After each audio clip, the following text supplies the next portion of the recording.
What's going on, everybody? It's your OG Nerd King back again with a video that I've been wanting to talk about for a long time, and it's the idea that Naruto and DBZ are probably the most recognized animes in the world. Yes, One Piece, I know you're over there, but here's what I'm talking about. When it comes to characters and animes that get talked about from the normal side of the world, like the normies, not the actually entrenched anime fans, Naruto and Goku are the most recognized characters. Luffy has now gotten to that level with Gear 5 and everything that occurred in the last couple chapters, if not last year, of anime and manga. But before that, when people say, oh, you watch anime, the first two characters they would usually name is Goku and Naruto.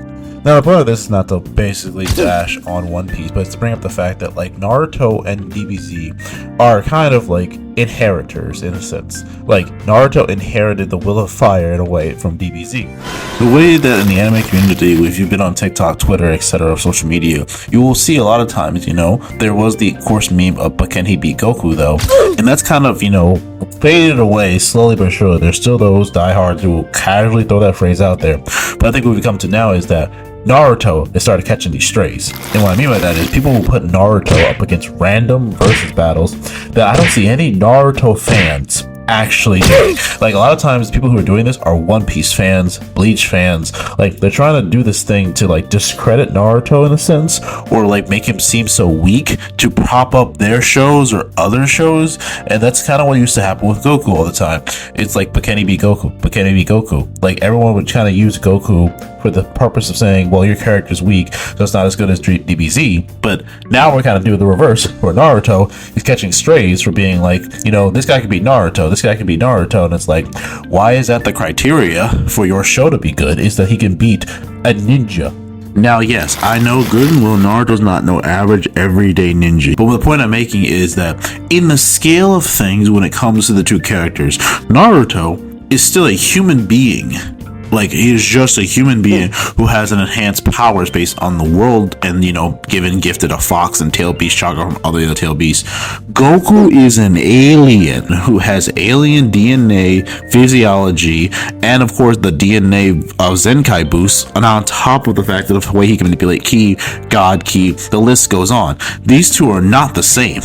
Now, I don't understand why we've gotten to this point where this has to be the case. Like, in relation to these two characters, they have some of the most iconic moments, I think, in anime when it comes to, of course, Ultra Instinct, Super Saiyan, the Cell games, not even just the main characters, but the moments within their own show.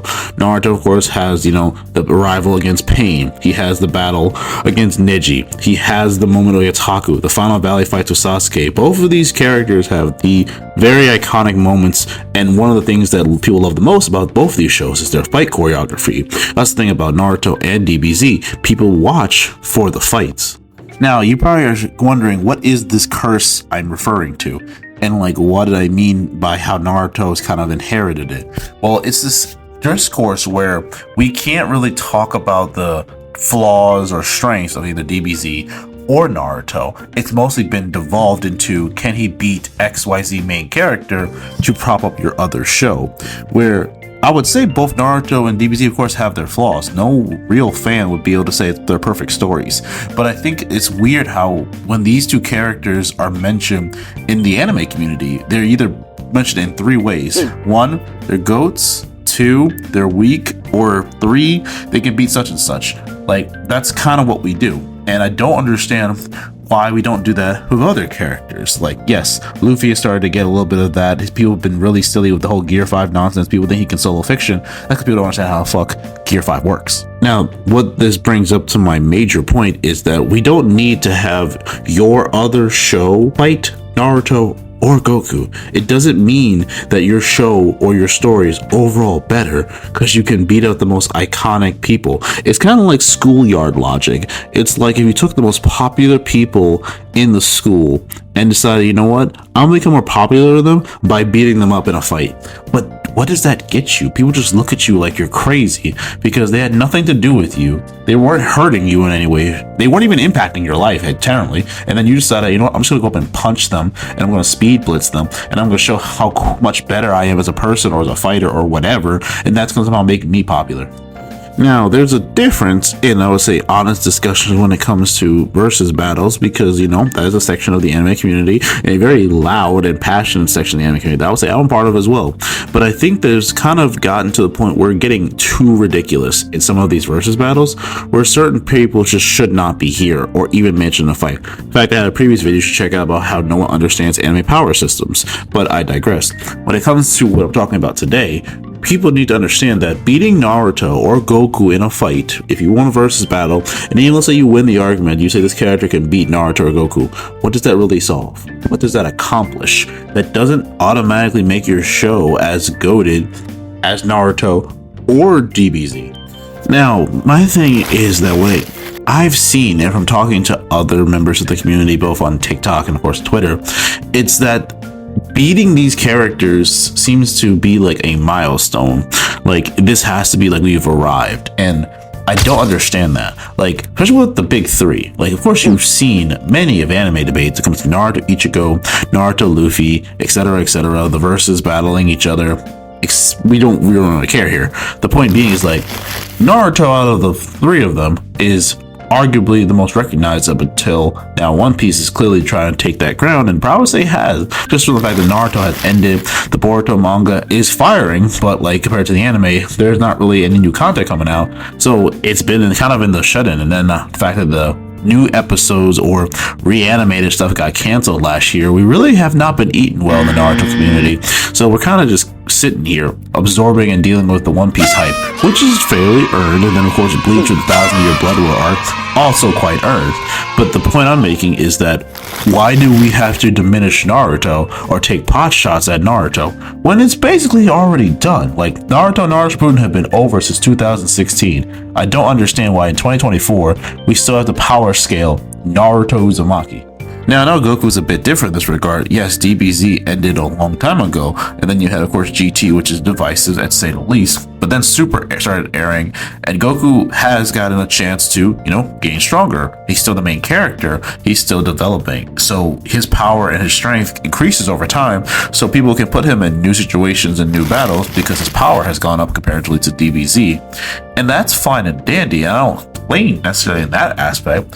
My thing is that Naruto, outside of a one mode he unlocked in Boruto, where again, he's not the main character, I don't see why we have to kind of tear him down in relation to not Goku, where Goku also has his fanboys who will say he can solo XYZ like he's the strongest anime character. He's clearly not the strongest anime character, but it seems like what DBZ fans do is happening to Naruto fans in reverse, where instead of us propping Naruto up to fight XYZ because he's the strongest of any, whatever we want to claim, it's like, well, I can beat Naruto, so I'm better than Naruto, and that just doesn't make sense. A show can be better than Naruto. Naruto is not the most well-written show of all time. I will easily admit that. It has some great moments. It would have some great even narratives. Like, there's parts of Naruto that I think are true masterpieces. Overall, I would not say that. That would be disingenuous. But I also think that's kind of disingenuous to the point that why does your character being stronger than my character have to matter? And I mean not in terms of versus battles, because in versus battles, that's literally the entire point. I'm talking about people who take Naruto to say that because he's only this strong, that the show is overall bad in relation to these characters, mostly the Bleach fandom, who say, well, this is why our show is better than your show because our characters can do XYZ, even though we're not going to talk the inconsistent power scaling of Bleach. But it's still, the narrative is still there, and I just find that we have to deal with essentially what used to happen with DBZ, but our character is nowhere near the realm with Goku. So instead of us initiating it, we're just kind of getting side shot as a result of what used to happen to DBZ fans, or more likely what DBZ fans used to do to other fans. And now because Naruto is easily weaker than Goku, Naruto's catching all these strays. So I want to wrap this up by simply highlighting that beating another character in a versus battle does not automatically make your character better. It doesn't make your story better, doesn't make the anime better, doesn't make the manga better. Nothing about that makes your verse better. If you believe your verse to be so superior based on pure strength, then your story is just ass. I'm sorry.